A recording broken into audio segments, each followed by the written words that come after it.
Okay, welcome to the definitive Sea of Thieves weapons tier list. Now, this is mostly going to be focusing on PvP, but I will mention if there are benefits to using certain weapons in PvE. But further ado, let's start the video. So we're going to be starting off with the Eye of Reach. This is by far one of the best weapons in the entire game. PvP wise, it's useful for PvE. It's not necessarily the best for PvE, but it's a very useful weapon. It has the farthest reach in the entire game. By far the best. You can shoot across boats. You can shoot across islands.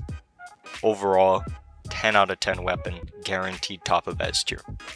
Now coming up, we got Blunderbuss. The Blunderbuss is a pretty good weapon.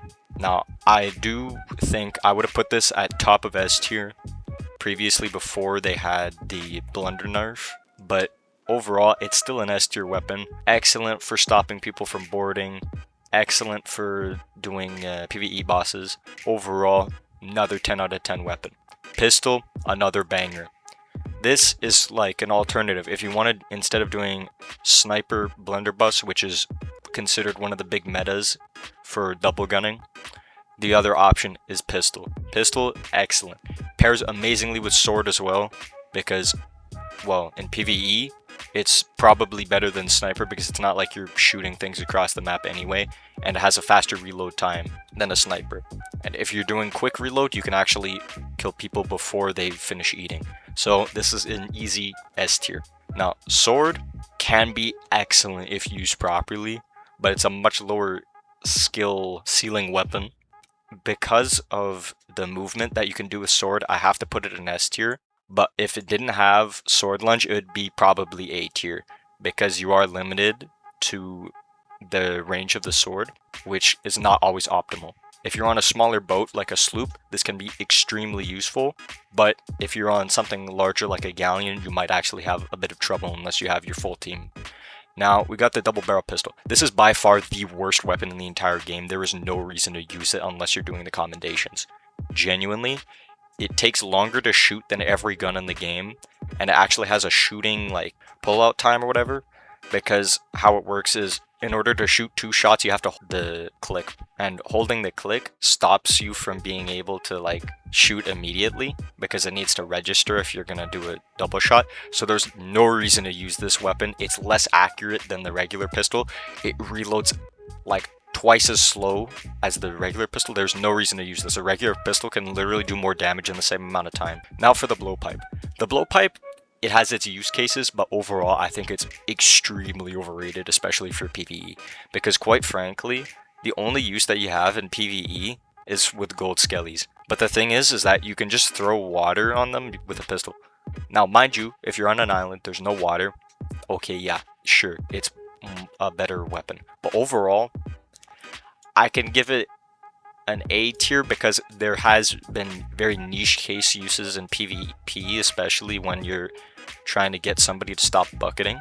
But overall, I wouldn't rank it super highly because it's not the best weapon. It's a good weapon and it's a very fun weapon to use, but overall, its effectiveness in PvP and PvE is sort of so-so. It's sort of niche. It's okay. Like, it's definitely usable. I don't think it's a top tier weapon like these 4, but overall it's not bad. Now throwing knives. Throwing knives are even more overrated because they're useless for PvP. And people who say they're better for PvE are just straight up lying, because a pistol will be better every day of the week, because you can technically reload just as fast with a pistol if you're doing quick reload, and with a knife you can't save a keg. So if you want to save a keg for boss wave or something like that, you just can't do that with a knife. So let's say you're doing Fort of the Damned, you want to save the mega kegs to like kill the boss, you can't do that with a knife. So overall, knife is just a C tier. Like, it's more usable than double barrel pistol, but there's no reason to use it. Now for grappling hook. The grapple gun, it can be useful for boarding when people are running, but otherwise I wouldn't personally recommend it. So I'm gonna put it underneath blowpipe just because it has niche use cases. Blunder bombs, that's a solid top of A tier. It's a very useful utility item. I don't really have much to say about it. It can be useful when you're trying to board people. It's not an absolute top tier damage option.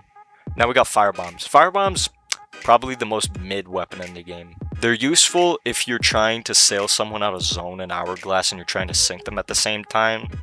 Or if you're solo slooping and you're trying to kill someone with the firebombs because you either need to deal some extra damage or you need to sink them quicker. But I would not recommend using it as a sinking tool, and really just throwing firebombs on somebody's boat is mildly annoying at most. I have seen some very niche strategies used with the Blunderbuss to like get firebomb on their boat, make sure they're at like 90 health, and then you can one-tap them with Blunder. But it's such a niche use, and it's not really that effective most of the time. It's a very B tier weapon. It's definitely more useful than these two, but it's not even close to anything up here. Okay, now we got traps. Traps are fucking terrible.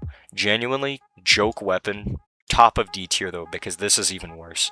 Horn of Fair Winds might be one of the most powerful weapons in the entire game, and it doesn't even deal damage. We're also going to be counting Obsidian Ashen Windskull because it does the same thing except with extra damage. So Obsidian Ashen Windskull is above this, but like, you know, Horn of Fair Winds, like, completely overpowered. Like, it's genuinely unfair to play against a lot of the time. Unless you're playing against a very skilled player, they will likely not be able to counter this whatsoever. So overall, it's tempting to put in top of S tier, but I'm going to put it like just in general S tier because I'm not really ranking any of these because these are all very equally gauged weapons, because you can't really compare Horn of Fair Winds to a sniper. Though I suppose I will say Horn of Fair Winds will always beat a sword. In fact, I might even have to put it above Blunderbuss. Absolutely overpowered weapon. I don't think it should be as powerful as it is personally, but I don't design the game, so whatever. Alright, Hunting Spear. Hunting Spear is like a troll weapon low-key, but it's low-key a better weapon than throwing knives, so...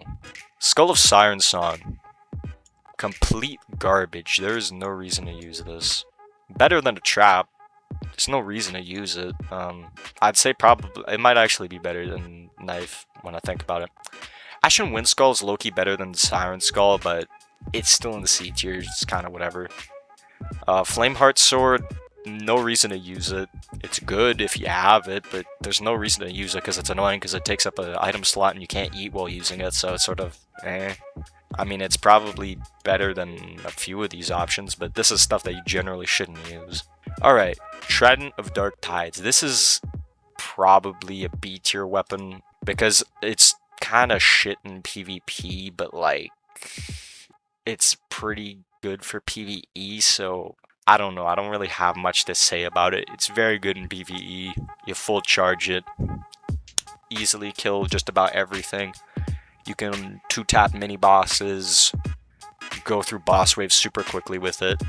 Mind you, if you're doing like Fort of the Damned, Keg Wall is just better for bosses. And Trident should only be used for clearing waves, but like, eh. Overall, it's a pretty good weapon, but I don't know, it's not really useful for PvP, so I can't really recommend it for that, and that's why it's more of a B tier weapon.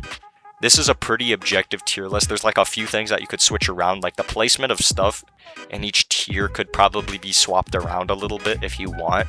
These are pretty much defined categories overall, where it's like useful in 90% of scenarios, useful in like 70% of scenarios, to sometimes being extremely useful in niche scenarios, to being useful like maybe a quarter of the time, to like and never useful. So overall, that's the definitive tier list. Now I do plan on making like a weapons guide for every weapon, but apart from that, if you enjoyed this video, comment, like, and subscribe, and I'll see you guys in the next video.